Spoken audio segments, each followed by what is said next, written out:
aku pengen bahas mengenai regulasi berikutnya ya kan Teteh nih, yaitu GBHK atau Garis Besar Haluan Kerja. Sebenarnya apa sih Kang? Mungkin dari Kang Ehun dulu deh, boleh. Oke, GBHK ya. Kalau saya sih menafsirkan GBHK sebagai tujuan. Tujuan yang akan kita capai dalam jangka waktu tertentu. Ya mungkin teman-teman juga udah familiar gitu ketika eh, kapan ya, mungkin waktu sekolah pernah ditanyain 5 tahun ke depan kamu mau jadi apa, 10 tahun ke depan kamu mau Betul, jadi betul. apa. Pernah pasti semua orang kayak gitu Ya, kayaknya. Nah, begitu pula sama organisasi ini. Kita merumuskan bersama apa sih yang pengen kita capai dalam jangka waktu tertentu. Karena kalau di HIVI jadi jangka panjang, jangka pendek. Kalau jangka panjang 3 tahun, jangka pendek 1 tahun ya. betul Kang. Nah, untuk pertama kita menentukan dulu nih ketika jangka panjang dalam periode waktu tertentu selama 3 tahun, apa sih yang ingin kita capai? Dari segi apa aja sih yang akan kita fokuskan dalam 3 tahun ini? Nah, itu menjadi target yang perlu kita capai. Langkahnya seperti apa sih? Gimana relevansinya tiap tahun? Karena 3 tahun itu kan berbeda kepengurusannya. Ada 3 periode yang menjabat untuk mencapai tujuan yang disepakati di awal selama 3 tahun ke depan. Nah, itu kita bagi-bagi porsinya dalam bentuk GBHK jangka pendek 1 tahun untuk mencapai target. Misal dari sini sampai Jakarta, untuk tahun pertama kita sampai mana dulu nih dalam poin ini. Dalam poin selanjutnya, apa yang akan kita capai untuk menunjang ke tujuan akhir yang telah disepakati bersama. Seperti itu sih yang saya pahami untuk Oke, GBHK. terima kasih Kang Ehun. Mungkin langsung aja ada tanggapan lain mungkin dari Kang Toha seperti apa Kang? Kurang lebih sama sih kalau GBHK. Jadi GBHK itu tujuan atau arahan HIPI nantinya atau pencapaiannya akan seperti apa? Ya dalam bentuk jangka panjang. Kalau dari segi pengurus mungkin itu bisa dijadikan landasan atau pedoman dalam nanti kegiatannya. Kalau pengen jelasnya sih ada di GBHK-nya juga ada secara tertulisnya gitu, pengertian, maksud dan tujuan GBHK itu sendiri. Seperti itu sih. Itu dari pandangan saya. Oke, terima kasih banyak Kang Toha atas tambahannya. Mungkin dari Teh Ime ada sedikit tambahan Teh mengenai apa yang GBHK? Ada sedikit tambahan gitu. Dan cerita juga mungkin ya story-nya kenapa sih GBHK itu 3 tahun, kenapa nggak 2 tahun gitu kan.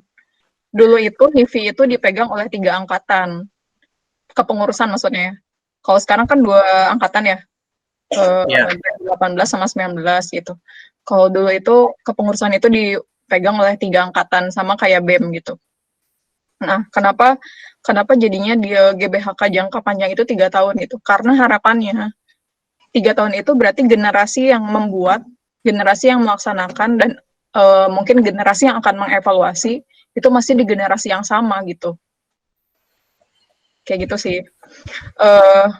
Dan sebenarnya poinnya pun sekarang misalkan diurus sama dua angkatan di satu kepengurusan, poinnya sama gitu. Gimana sih caranya GBHK ini terbagi jangka panjang sama jangka pendek kan, khususnya yang jangka panjang ini tetap 3 tahun karena kita masih mungkin karena masih relevan bahwa yang membuat GBHK-nya, kemudian yang melaksanakan GBHK itu, dan kemudian yang mengevaluasi GBHK itu masih berada di kampus gitu sih. Oke, terima kasih banyak Teh Ime tanggapannya.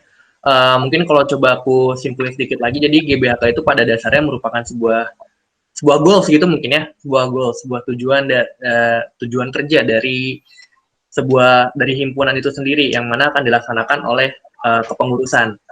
Nah, dari tujuan tersebut dibagi menjadi jangka panjang dan juga jangka pendek, di mana jangka panjang ini merupakan tujuan yang lebih jauhnya gitu ya, dan yang jangka pendek ini merupakan step-step untuk mencapai si tujuan yang lebih jauh tersebut. Dan kalau dilihat dari sejarahnya, kenapa ada 3 tahun? Mungkin tadi kalian udah jelasin Teh Ime, karena pada awalnya HIVI itu dipegang oleh 3 angkatan katanya pada satu kepengurusan. Namun jadi yang merumuskan itu 3 angkatan, jadi masih tiga-tiganya tuh masih merasakan gitu ya, yang merumuskan, yang menjalankan, dan juga mengevaluasi. Dan seiring perjalanannya, ketika HIVI dipegang 2 kepengurusan pun dirasa masih relevan untuk jangka panjangnya itu 3 tahun dan juga 1 tahun. Oke, terima kasih banyak Kang Tete atas tanggapannya.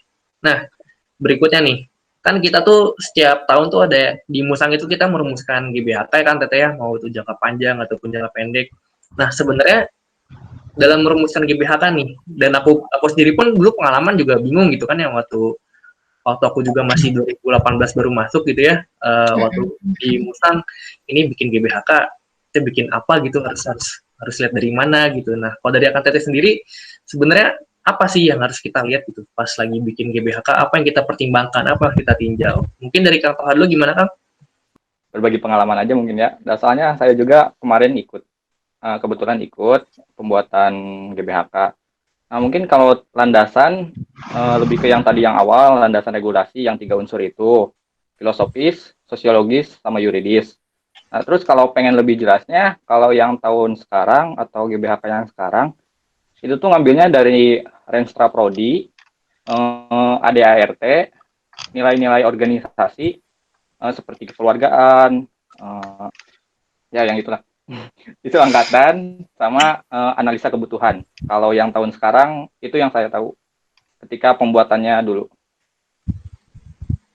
Oke, terima kasih Kang Toha. Jadi memang ada beberapa hal yang ditinjau tadi, kembali ke yang 3 unsur tadi, Kang ya, filosofis, sosiologis, dan juga yuridis. Jadi dari kebutuhan, dari segi peraturan, dan juga dari segi apa, filosofis itu tadi apa kan, sorry?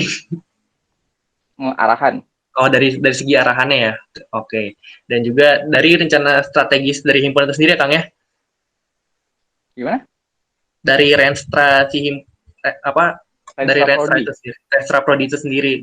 Jika cuma soalnya dari kan kita berada di bawah program studi fisika. Jadi ya kita juga harus menunjang atau saling bekerja sama dengan prodi untuk kemajuan fisika ini, seperti itu. Oke, terima kasih banyak Kang Toha. Jadi gak cuma dari himpunan itu sendiri, tapi juga dari prodi yang menaungi kita ya Kang ya, dari segi kebutuhan dan rencananya juga. Ya. Oke, terima kasih Kang Toha. Mungkin dari Teh Ime ada tanggapan lagi mengenai apa sih yang harus kita pertimbangkan dalam membuat GBHK gitu? Dalam membuat GBHK, kayaknya semua maba punya kendala yang sama ya. Apa sih ini gitu? Karena mungkin di tahun-tahun sebelumnya mahasiswa baru itu jadi panitia lah gitu, dan kebanyakan mungkin banyak standby di ruangan gitu untuk memperhatikan jalannya Musang gitu.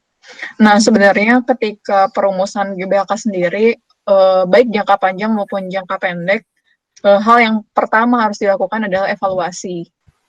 Evaluasi dari segi kepengurusan, evaluasi dari segi materi, ya banyak hal yang dievaluasi gitu. Makanya kenapa mungkin ada aturan atau SOP di DE itu harus ada evaluasi 3 kali selama setahun, kalau nggak salah ya, 3 kali selama setahun atau seperti apa gitu. Dan salah satunya yang akhir tahun itu mengevaluasi gitu. Dan salah satu tujuannya adalah untuk evaluasi itu akan dijadikan sebagai bahan pembentukan GBHK selanjutnya. Yang pertama evaluasi, yang kedua adalah aspirasi. Aspirasi dari angkatan yang mungkin ya utamanya yang akan menjalankan kepengurusan selanjutnya. Prakteknya sebenarnya bisa lebih mudah dengan misalkan tahun sekarang 2018 sama 19 yang akan naik jadi pengurus gitu. Akhir tahun ini, angkatan 2019 ini ajak ngobrol lah adik-adik 2020 ini, kira-kira mereka ingin HIVI itu yang seperti apa, seperti itu jadi jatuhnya aspirasi. Dan aspirasi itu tidak melulu harus formal melalui DE gitu, tidak mesti begitu gitu, tapi salah satu caranya yang non formalnya adalah kumpul angkatan yang digunakan untuk merumuskan HIVI ke depannya gitu. Nah, dari sana pertama evaluasi, yang kedua aspirasi. Nah, aspirasi juga dilakukan tidak cuma kepada anggota gitu, tapi juga mungkin dari prodi punya bayangan apa untuk himpunan ini bisa membantu prodinya gitu. Juga ke alumni sih tidak jadi poin utama gitu, tapi mungkin akan masuknya ke poin evaluasinya kalau dari alumni atau yang sudah mengurus gitu. Setelah evaluasi terus aspirasi, hal ketiga adalah biasanya angkatan yang akan menjadi top leader punya mimpi sendiri.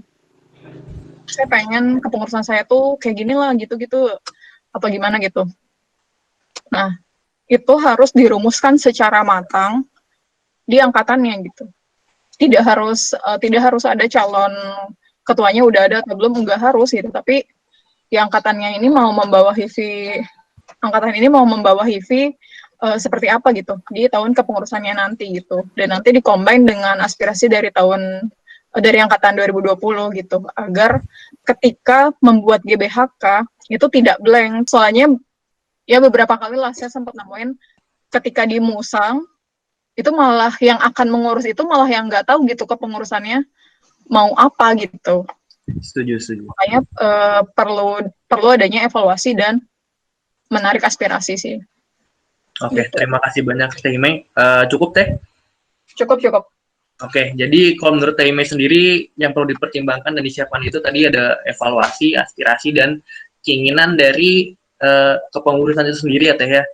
Di mana evaluasi ini dari GBHK sebelumnya, dari kegiatan sebelumnya, aspirasi ini dari warhim-warhim yang ada, terutama mungkin yang masih ada di kampus ya Teh ya, dan yang akan mengurus. Dan keinginan dari dan aspirasi pun juga dari prodi yang menaungi himpunan itu sendiri, dan juga keinginan dari pengurus itu sendiri digabungkan dengan aspirasi-aspirasi yang ada, dan semua itu dapat dicapai dengan komunikasi yang baik ya Teh ya, nggak perlu melalui forum formal seperti ini gitu, tapi bisa juga melalui ngobrol-ngobrol, sharing-sharing itu sangat diperlukan ya Teh ya dalam menciptakan. Iya.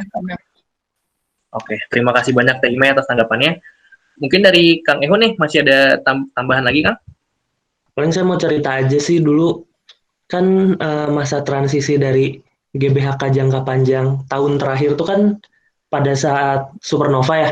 Oh iya, dan betul. Saya kemudian jangka panjang tahun pertamanya ada di Toha dan kawan-kawan. Nah, sebenarnya kami dari Dewan waktu itu sempat buat tim ad hoc-nya juga untuk GBHK ini. Kenapa? Karena dari segi pembahasan mungkin akan lumayan kompleks dan juga takutnya berlarut-larut ketika itu dibawa di Musang. Makanya dulu kami sempat buat tim ad hoc yang kemudian sedikit gambaran GBHK yang akan kami bawa ke depannya seperti apa untuk jangka panjang. Tapi waktu itu kondisinya kurang efektif juga ya Kak ya. Iya. Karena satu dan lain hal, karena orangnya banyak, karena waktu itu saya memutuskan untuk udah ajak sebanyak-banyaknya aja, karena waktu itu saya mikirnya ya ini buat HIV, buat kita semua, ya ayo gitu. Cuman ternyata ada beberapa evaluasi dan akhirnya cuman ada beberapa kerangka mungkin akhirnya tetap diselesaikannya di Musang itu sendiri yang tadi udah dijelaskan sama Toha. Seperti itu sih. Ya, jadi mungkin selain mempertimbangkan hal yang tadi disebutkan oleh Teh Imei dan Kang Toha, mungkin bisa ditunjang lagi dengan membuat tim ad hoc itu sendiri ya Kang ya, untuk merumuskan GBHK. Terima kasih banyak Kang Ehun atas tanggapannya. Nah, setelah bahas GBHK, aku pengen lanjut lagi nih ke ke regulasi yang berikutnya yang ada di FIB, yaitu UU Kaderisasi.